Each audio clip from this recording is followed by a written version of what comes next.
So it's live, okay? Just so you know, it's live. Okay. Okay. Don't start Well, my swearing. people can see us. Okay, so we can. All Good. right, here we go. We're live on the Metal Voice with returning guest Doro Pesch, all the way in Germany. Yes, I just came back from the States, and hi everybody, and yeah, I'm glad to be on your show. That's always awesome. Thank Yeah, it you was so about a year much. ago when we had you on, and we were talking about a potential new album, and I guess here we are, right? Yes, it's done. It's finished. It has 19 songs, and the title is "Conqueress Forever Strong and Proud." And Repeat that. yeah, Conquerors. Repeat that again, please. "Conqueress Forever Strong and Proud." That's the subtitle. There Yeah, you go. Is that the yeah, and picture of here, the album cover there? Is that it? yes, that's it. That's it. There, look at that, This exclusive. one, yeah, and it Look was. at that. Look at that. And I see the Yeah, bottom there, like the title is at the bottom, right?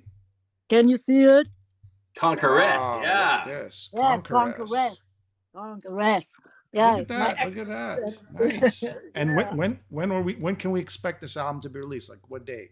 28th of October worldwide, and 28th of October is the date of the album, and the first single is coming out 9th of June, and the title will be "Time for Justice." And I'm just about to film the first video for this album, and we plan to have like 4 or 5 singles out and 4 or 5 videos before the official release. But yeah, in Saturday, actually in 2 days, we will record "Time for Justice," and yeah, there will be a wild video. We have a good a good plan. I hope it will come out like we planned. Yeah. Is that Alan was saying there's wine there? Look Yeah, it look looks at like that there's a wine. wine bottle. Let's take a look at this wine bottle here. What's going on? Yeah. There's wine over there. Let's take a look what's going on. That's the red wine. That's called Herzblut, and that's the champagne, or let's say better, it's a cava. And and I got some other goodies. I just got it from a diehard Motorhead fan. That's the Motorhead rum. Oh, yeah. So I collect all that stuff. I will not drink it, but it looks nice. Yeah. You always have surprises for us. So last year it was Lemmy's Ashes, and this time it's alcohol. Yeah, it's alcohol. Yeah. Where can people get the wine? Where can people get that wine? Actually, just Germany? Yeah, just Germany, because you can't send alcohol all over the world. Right. You can't import it to the States. And the same with the perfume. We had a beautiful perfume, but you can't import it. That's the True at Heart perfume. Wow, everything.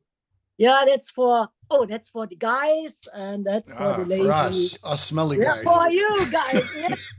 Yeah, that you can smell good when you attend a long festival, and like Wacken or something. We will play Wacken this year on the good 2nd of August, and that's one of my favorite festivals. All festivals are great, but Wacken is, man, that's really, really awesome. Yeah.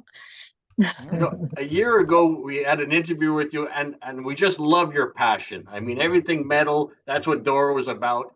But when you're writing these songs, what excites you about a song when you hear it on the radio? Is it the guitars, the lyrics? What really turns you on?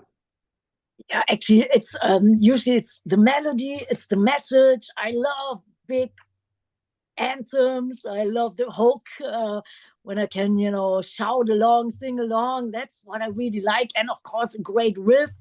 And and the first single, Time for Justice, we chose it because of the message, because I think the world is so crazy. So I thought, this is a good first single, and it's heavy, it has a good riff, has something to really shout it out and sing along, kind of answer-y. And so but every song, when I feel magic about a song, then it can be heavy, fast, death metal, traditional metal, it can be a ballad, sometimes when something touches your heart. I think that's important too. Yeah. So if you summarize the musical direction of this album, this new album, what would you say? Is that what you just said? Or if somebody asks you, what does this album sound like? What are you going to tell them? It's pretty heavy. It's pretty hard. The first 5 songs are totally heavy. And then I think there's a mid-tempo anthem coming on, but I think it's pretty heavy. The song "I Will Prevail" is like the heaviest, I think, and the opener I love so much. It's called "Children of the Dawn," and and then there's some duets on it, and oh my god! And it's with one person I love for a long time. It was actually Klaus from Scorpions. Klaus from Scorpions. Close. Gene Simmons, because he produced your album and you finally connected. Well, you have to guess one more time or two more times. It's not Gene. I know who it is. Yeah. It's Michael Kiske. No, it's not a German dude. Actually, there are two duets on it. There's one very famous German singer, but the one duet I'm thinking about, it's an influence. Biff Byford from Saxon. It's from the new wave of British heavy metal. So Biff Byford is one of the guest vocalists. Close, guys, very close. There's still somebody you didn't mention. Oh, Bruce Dickinson. That's it. The new wave of British heavy metal. Bruce Dickinson. He's finally doing that duet with Doro. Guys, it's just say warmer close. Or colder. Close. Okay, close. It's very close. It's very close. I would say, these two bands like Maiden and the other band, they started metal in a big way. Judas Priest, Rob Halford and Doro. That's what it is. We nailed it. We got it. Yeah. You guys nailed it. Yeah, you guys nailed it. Yes. I'm so excited. Oh my God. Halford. People are going to lose it now. They're going to lose their minds now. They're going to lose it. Yeah. It's a dream come true. I tell you, I was so lucky in my life. I could play and perform and record with like the best people I loved. It's unbelievable. Yeah. So it's a perfect matchup. What's funny? Today I was re-listening to Triumph and Agony, and your vocals on that album are insane. And I said to myself, she's doing like a Rob Halford on this album. Some of the notes you hit are Halford-esque, and now you're singing with him. It's just amazing. Yeah, it's and he's such a great guy. We were friends forever, and now that it's a special treat. I tell you, I could die now. It's all good. And so could we. Yeah. Wait till you hear it. Yeah, you have to wait. Yeah, October. Yeah, the record is coming out, and probably we do a single before that of that duet. And is that duet like a slow song or is it a fast song? No, it's a fast song, and it's something everybody's familiar with, and it's cool. It's a fast song, and it's an anthem. Wow. I was thinking the Touch of Evil off of Triumph and Agony. I'm like, that's Rob Halford, now you're... Yeah, he was a big influence. Like, I love Ronnie James Dio, David Coverdale, Rob Halford, Biff, Lemmy, and I was a big Kiss fan, and I could work with everybody. Oh my God, it's fucking awesome. Yeah. And last time we interviewed, you were talking about how Wasp took care of you. Blackie took care of you. You were sick on that tour. Yeah. Were you able to see Wasp in Europe on their 40th anniversary tour? No, we were in America and we were in Brazil. We just played the legendary Monsters of Rock Festival in Brazil. That was reminded me on the 80s because we played with the Scorpions, with Kiss, Halloween, Deep Purple, everybody was there. And then we hopped on the boat, the Monsters of Rock cruise in Florida. And Wasp was just playing here in Europe and in Germany. But Chris Holmes was on the Monsters of Rock cruise. Yes, and you met him, and you took a picture with him, right? Yes, we did. And he was so nice. And when we toured together in '86, that was great. That was a great lineup. And but Blackie was he was so kind to me. And I will never forget it. Yeah. Well, we hope that Blackie's back's doing better because Jimmy and I have tickets for when he comes here to North America. We're looking very forward to that concert for sure. But man, I tell you, health, when you're on stage and when something is not right, oh man, that's that sucks. But as long as you can do it, even like I heard that he's sitting down, but I think that doesn't matter as long as the pipes are, there and the songs, everybody's probably totally happy. And So Alan, me and Alan were talking about this in action before the show. I was telling Doro that I sent a message to Lee Aaron to jump on. So because there's a big thing here. So and she says, please tell Doro a warm hello from me. You can tell her we spoke. Tell her I saw her show on the Monsters of Rock ship, and she was fantastic as usual. Lots of love from her rock and roll sister.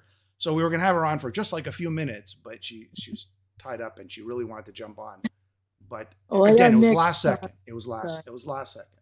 So this is the reason why I'm bringing this up. Who's the metal queen? Me and Alan were arguing about this. I said Lee Aaron, he said Doro. Then I said Lee Aaron, he said Doro. Then we switched back and forth. We were arguing. What's going on here? Oh, I think there's so many great women now, it depends on like everybody's taste. And, I think they're fantastic women, like, like even like newer bands. I love, I love the pipes of Elisa, of Arch Enemy, or Flora Jansen, of Nightwish. And I love like, some, more the symphonic metal like Taya or Simone Simmons or Christina Scabia of Lacuna Coil. I think there's so many great women, and I think they're all like queens. And and it depends on what type of metal you love, what metal genre you love. I'm more like I would say the traditional metal type. But and even death metal, they are great women and even like guitar players, my God, like I love Anita Strauss so much, and Lita Ford, of course, we were still friends, and Sophie, oh, she's great. I always watch, the Instagram, and I think there's so many women, and man, we are all queens, man. It depends on, a lot of our favorite bands we grew up with, Aerosmith announced their farewell tour. We're losing, Manny Charlton and Dan McCafferty from Nazareth passed away this past year. So you're a true fan of metal. Who do you see up and coming bands that are going to grab that heavy metal torch and carry on in the spirit of all the rock stars that we loved growing up? So. Yeah, actually, there was one time a tour and I had a support band and I knew they would be big, they would go places, and it's Powerwolf out of Germany. Did you guys ever see or hear them? And I think they are great, putting on a great show. And of course, they're not a new band, but I'm a big fan of Amon Amarth. I love Arch Enemy. I see you have the t-shirt on, and Thunder Mother. I think these girls are doing great, and Crypta I love, and and Burning Witches. They're like a new band out of like Netherlands and Switzerland. And I think they are great new bands coming up, and maybe not as much as when we grew up in the 80s, 90s. I mean, 80s. There was a lot of the women that you're naming, those bands like with women, it's just because of you or you and a few others. I'm not saying just you, but they see one woman that could do it, and they go, you know what? We could do it too, And, absolutely. Hey, when you get inspiration, that's all it takes. Like, I think I made up my mind to make music when I was 3 years old, and there weren't many women. There was no heavy metal, but there was Little Richard. And I heard him one time. That was it. And I was 3 years old, and I didn't know what he was singing about, but I could feel energy. Fruit. Yeah. We didn't mention Crystal Viper. There's another great band with the female lead. Yes. Oh, yes. And oh God, Nervosa. I just interviewed them. Yeah. So many. But I don't want to leave anybody out, but there are so many. And you talked about growing up in Germany. I'll throw out some bands. And you just give us your impression of how they influenced you at the time. Of course, it all starts with the Scorpions, right? Yes, actually, when we started our first band, I didn't even know that the Scorpions were out of Germany. They were so international and were big, and then later on I found out, and I just gave Klaus Meine the Lifetime Achievement Award. I got the same year, and then they called me up if I would present it to Klaus Meine, and then I told him and I told the people, it was a big party, big celebration, and I told them how I first met him. And Klaus, I don't know if you remember, but I was in LA, in Hollywood, just working with Gene Simmons on this album, 89, 90. And I was driving my car, and then suddenly I thought, man, somebody looks like Klaus Meine. He was walking around, in Hollywood. And I stopped the car, I put on the brakes, and I said, Klaus? He said, yeah. Hi, Doro. And I thought, wow. And that was the first time that I met Klaus Meine. It was in 89. And we played together at the same festival, Monsters of Rock, in 86. But back then, the headliner was the headliner, and you had no chance to get close or to say hello. And these days, actually, they totally changed. Now all the bands, they're like really, they love to hang out together, drink together, like party together. But back then in the 80s, it was different. The agency, manager, whatever, record company, everybody, they made sure that their artists would be like,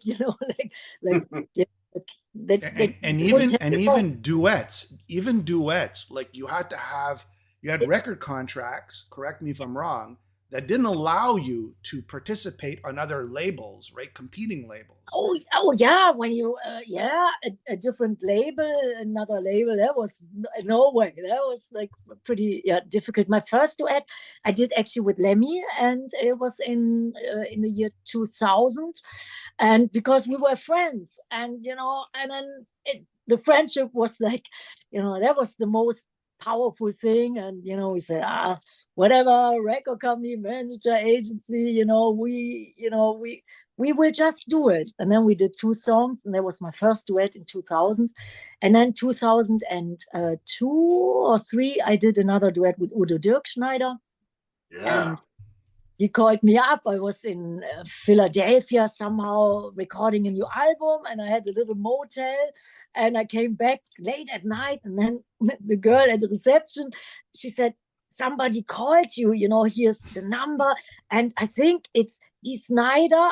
And I said, Dee Snider from Twisted Sister? She said, I don't know, I don't know about metal. And I said, are you sure? And then I saw it was a German number, and it was Udo Dirkschneider, I called his number, and and Udo picked up, and then he said, shall we do a duet together? I have this new album coming out. And then actually we did 2 duets. One on his album was called Dancing with an Angel. And then we did Breaking the Law, nice duet on my album. And we were friends for a long time, but that was actually impossible before 2003 to work together. Yeah. But then everybody is like, cool now, and you can do whatever you feel. It's great, It's all been downsized. We're going back to normality, where it's like, hey, come on over. What are the headliners? But let's party. What about a documentary, a Doro documentary? Unless there is a smaller version out there, like a big Doro documentary. Would you ever think of doing that? Or actually, there's some documentaries out. One is called Doro, the Queen of Metal. It's actually pretty good, but it has English subtitles, but it's really good. And it has one hilarious documentary. It's School of Metal. Oh my God. And the guys are so funny. It is so funny. And but that's not authorized. But that's not authorized. That's sort of fans. No, right? That's not Doro, the Queen of Metal. That's authorized. But the other one is so funny. They make the most funniest comments. I mean, when you see it, it's cool. It's a whole thing. They did it with other bands, but our School of Metal is so hilarious. And when they comment on all the videos, it's great. It's great. It's Like, I guess to American guys. Do you want to do an English official one like soon? Or I mean, yeah, eventually on all the DVDs or Blu-rays, we did actually long documentaries, and actually you could show it on whatever Netflix and stuff. It's really involved, so we did it already, and now I'm celebrating my 40th anniversary, so I want to do another DVD Blu-ray. I know everything is in the internet, but I want to do a last DVD Blu-ray, and with a nice documentary again. But there's so much stuff, 40 years, you don't even know where to start. So many stories, so many great people, so many great collaborations, and festivals and tours. So but I think each DVD has very nice, very well done documentary. But a whole movie, a whole film, eventually, maybe in 10 years from now, 50 years. Yeah. Let's see. I definitely want to do many more records, but now this record, it took 3 years. And I'm really happy when it's coming out and all the cool videos. And actually people like videos again. I love it. I mean, sounds like you're pumped about this new album. Is there anything that you would have changed on, or sounds like it's perfect? Oh no, yeah. I worked the last couple of days because I want to finish it before we would hop on the plane to do Brazil. And I worked sometimes 36 hours straight, like, almost every day. And oh my God, it was it is intense. Like finishing a project, it's like, you think you never want to do it again. And then do it again. But I think when I did the second album, Hellbound, it was in 85. I thought I would never do a record again. It was so intense, and and the word burnout wasn't even, nobody knew that word, but I guess we all had burnout. When the record came out, finally everybody was so exhausted. But then we did another record. It was actually True as Steel, and then we got our first tour with Judas Priest and Wasp, and then the Triumph and Agony, which is still one of my favorite records. And then we did the tour with Ronnie James Dio and Megadeth in the States, and and then many more tours. Doro, I was reading about you had tuberculosis as a kid. Oh yeah. I almost died. I mean, how old were you? I was about 15, and did they put you in the RN lung? Did they put you in that big machine there? No, it was like 1 year of getting heavy medication, and it was kind of like a chemotherapy, something like this. It was heavy. I thought I would not make it, and then I started really praying, and and I thought, wow, God, if I ever come out of this hospital, because I was in many hospitals, and I thought I would do something nice with my life. I would make people happy, and then I started my first band 2 weeks after I got out of the hospital, and I started, chain smoking. And well, there you go. Right after tuberculosis, you're going to start chain smoking. Yeah, of course, that's a good idea, right? But when you're young, you think you're invincible, and of course. I thought now I can smoke, but of course it was such a stupid idea. But everybody was smoking, the whole band. I used to smoke. It's okay. Yeah, you smoke. Yeah, I gave up. It was tough. It was tough to stop. Yeah. No, it was the thing to do, and I never drank, never took drugs, but I loved smoking cigarettes. And they always looked cool and sexy, and sometimes I had 2 cigarettes and one in each hand. You're twice as sexy actually, with 2 cigarettes. Eating and smoking at the same time. Yeah, eating and smoking. Yeah, sometimes I worked out, smoking, and then, working out in the gym, while smoking, and yeah. But I heard somebody was winning a marathon, and he was smoking the whole time. That dude, I just seen him on the internet. He was like an Asian dude, and he was winning these big marathons, and he was smoking. So I guess, but it's still a stupid idea. Yeah. You name so many bands that you played with. Is there a band still out there that you haven't played with that you want before you retired? That's something you gotta be on stage with these guys, is it? Yeah. I mean, yeah. Dio is not possible anymore, and Lemmy not possible anymore. I would love to tour again with Motorhead and Dio. But my very first concert I've seen was Whitesnake in 1980, and David Coverdale was so great. It blew me away. So I never had the chance to tour with Whitesnake, and this would be awesome. And maybe Rammstein. We were on a little promo tour together in '95, but it was not a real tour. And they just had their first demo out, but you could tell they would be big. So yeah, and I would love to tour with Wasp again and Kiss and all these great bands. But Whitesnake, I never did a tour together. So unfortunately, we were supposed to see them open for the Scorpions a year ago, and it just they couldn't perform in North America. So very disappointed that we didn't get to see them one last time. So. Yeah, I know, but maybe things change, and yeah. Doro, I'm looking at the chat here. If anybody, a lot of people are saying hi to you. Okay, Jim Harrison saying hi from Halifax. Dean Smith is saying Metal God and Metal Queen. Mike is saying Liara and Doro together as a duet or something. That's a good idea. Let's write that down. Let's write that down. Yeah, put it away. Yes. Except had to be an influence on you, I guess. I'm not sure if that's what Mike says. Oh, yes, totally. My first time when I went to the Judas Priest concert, and it was really early, and maybe 84, 81, 82. And we came late, so concert was already going on. And I was so excited. I thought, oh my God, this is even like, this is so unbelievable. And, and then my guitar player said, that's not Priest yet, that's the support band, that's Accept. And I thought, wow. And really, Udo Dirkschneider and Rob Halford, they looked a little bit alike because they had like long blonde hair. A little shorter, maybe. Yeah. But we were far away because, we came late. I had to work. I had to drive everybody around. So, we were like, whatever, very, very far in the back. But it was great. Accept was great. And then Priest was, oh my God. But it was a good package. And I think Def Leppard was on this package as well. But yeah, since we came late, I missed Def Leppard. Yeah. What about one of your contemporary bands from Germany, Bonfire? Do you remember them?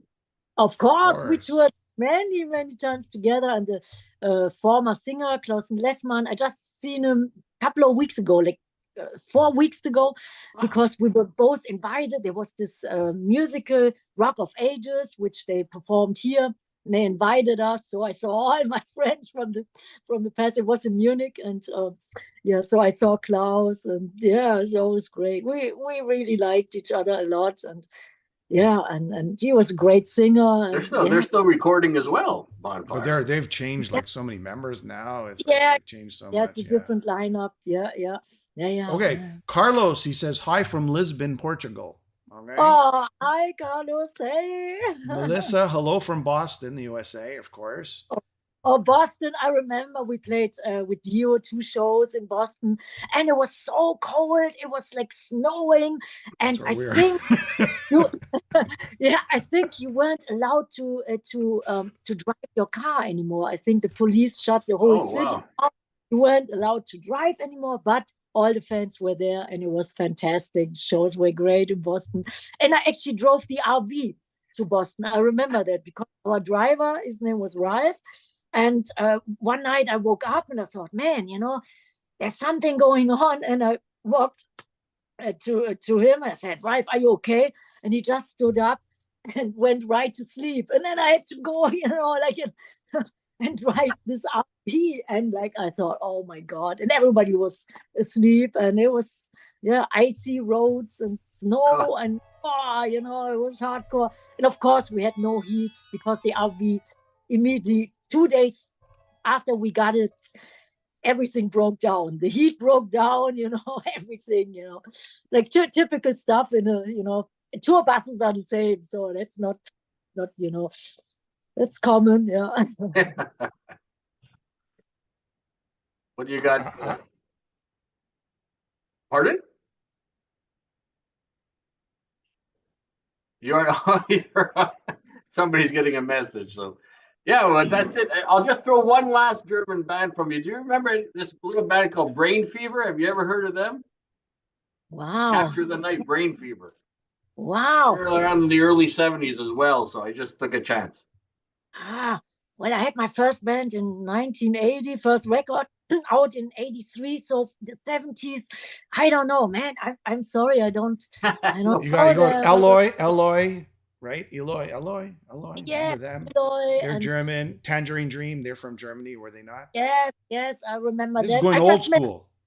Old school, yeah. I just met the guy in Düsseldorf. It's like an old town. It's called Altstadt. They have many pubs. I think they have the most pubs in the whole world. It's we gotta write that down. What's the name? You gotta come take a trip. And I just saw the guy from Kraftwerk. You remember Kraftwerk?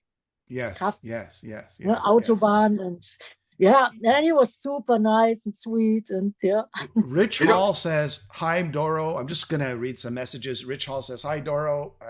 Sorry I'm late. Okay, we excuse you." Yes. And May saying, "Hello, Doro. You're still beautiful. Love you." Okay. Let's love see. you too, guys. Love you too, guys and girls, of course. Yeah. And sorry, Alan, I cut you off. No, I mean, I forgot what I was going to ask. Just so you know, I had to put myself on mute because my answering machine went off and somebody was leaving a message. Your car's ready. And everybody would have heard the message from the pharmacy. So, I mean, Doro, it's amazing because I saw an interview with you from probably the early 80s, and you could see that you were not very familiar with English. And you could see that you kind of know what they're saying, but you don't. Like now, it's like, forget it. Now you're bilingual. You can speak English perfectly. Yeah, I still have an accent, but I can understand everything. I always write my lyrics in English. Back then, that was a different story. I always had to take a dictionary and stuff. And and I couldn't understand. Like sometimes when people had like heavy, for example, South or in Texas or, oh my God. And then I had to do interviews and I don't know. They were probably hilarious. Yeah. And one time somebody asked me, because we were playing with Metallica, like the early years, we had a lot of gigs in small clubs, or like the Metal Hammer Festival. It was a big festival in Germany and made from this magazine in 85. And I always loved Metallica. I'm a big fan. Actually, I recorded 4 Horsemen on the new album. Oh, you did? Look at this. On this new album, 4 Horsemen. Yeah, 4 Horsemen. Is that the song with Rob Halford? No. Oh, okay. It's not a cover, though. Rob Halford is not the cover. It's not a cover duet, right? I can tell you everything, guys. You have to see. It's just us. It's just us. We'll have to wait. No, I know. Yeah, little, actually, yeah, you will see. It's awesome. Okay. It's all right. Okay. 4 Horsemen I do by myself, and to celebrate 40 years of Metallica's Kill 'Em All. And and then I did an interview. And somebody, my light guy, he was next to me and helping me a little bit. And then one guy said, "Hey, you like Metallica and you like James Hetfield?" And I said, yes, I do. And then somebody said, "Are you guys an item?" And I said, yes, of course. And and then my light guy said, "Hey, do you know that word?" I said, yeah. And he said, "I think you don't." And I didn't. And and I said yes to something. And he said, "That means that you guys are a couple." I said, no. So, so my answers might have been totally funny, hilarious, and and totally wrong. But in the beginning, it's hard to go to a different country, and and nobody spoke English, nobody spoke German back then. Now you hear, sometimes people, they pick up words, Like I have an international band, my guitar player, Bill Hudson, he's from Brazil, but he speaks perfect English. He's actually an American citizen. And then Johnny D, my drummer, he's from America, from Philadelphia, but now he lives in Germany because he fell in love. And, I know speak a little German. Yeah. That's funny. And the other guys, you guys know, they're long time in my band. But yeah, sometimes we have a mix of all kinds of languages, and it works. Okay. In the few minutes that we have left, you want to promote? What do you want to promote? Okay, you got the new album coming out, and again, repeat the time, the date. Yes. The date. Yeah, the new album is Conqueress, Forever Strong and Proud. It's coming out 28th of October worldwide via Nuclear Blast. And we do 4 or 5 singles beforehand. There's one animated video coming up. Oh, that's so nice. It will be funny as hell. It's called Mean Mean Rock Machine. And the first single is Time for Justice. And that's coming out 9th of June. And we will just film the video in 2 days and put some little live footage from Brazil, from Monster of Rock Brazil, into it.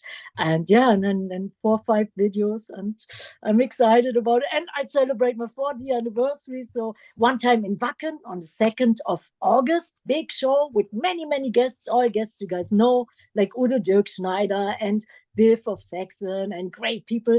And then one time in my former hometown, Düsseldorf, on the 28th of October. That's in my hometown, Düsseldorf. And the record is coming out on the 27th of October. I made a mistake. Friday, 27th of October, record coming out. And then 28th of October in my hometown, Düsseldorf, Germany. And it's a great venue. It's called Mitsubishi Electric Hall. It was the former Philips Hall, where many, many concerts, many bands know that place. And I celebrate my 20th anniversary there with Lemmy and Motorhead and Saxon, and it has 40. Yeah, but yeah, that's all. Yeah, it's all in the making and many festivals. And we play Prog Power in Atlanta. We are headliner on the 6th of September. Prog Power Atlanta. Your enthusiasm and your motivation, and it's amazing, isn't it, Alan? Your passion, your smile, everything. You just inspire many people. Goes without saying, but when we talk about metal, I mean, that's the best, that's like, and when you guys are totally into metal, that's what I love. That's what I live for. So that makes me happy and excited. Yeah. And before we let everybody go, the big scoop that you gave us, just so people who are just watching right now, is, I'm going to say it, you don't have to say it, the duet with Rob Halford on the new album. Yes, that's coming up. And I'm so excited. I'm so thankful. I'm so grateful. I love Rob. I always have loved him. I loved his voice. He was the biggest inspiration to me. And, and it means the world to me. And, and he's such a nice guy. And like, and it was my first tour in 1986, my first big tour. So the best memories, and that stays with me for life. And maybe people who've seen the shows, that was a killer. It was a killer. Mm-hmm. I know we're a couple of weeks away, but I just want to wish you ahead of time a happy birthday, because it's coming up. And just great having you back on the Metal Voice. Anytime, we'd love to have you back. It's always a pleasure. Oh, thank you so much, guys. I appreciate it. Always great hanging out together and talking about metal. And I wish you all the best. Hope to see you soon. Hope to see you at another. See you on tour. We'll see you on tour. See you on tour, yes. Good luck with the new album. Thank you.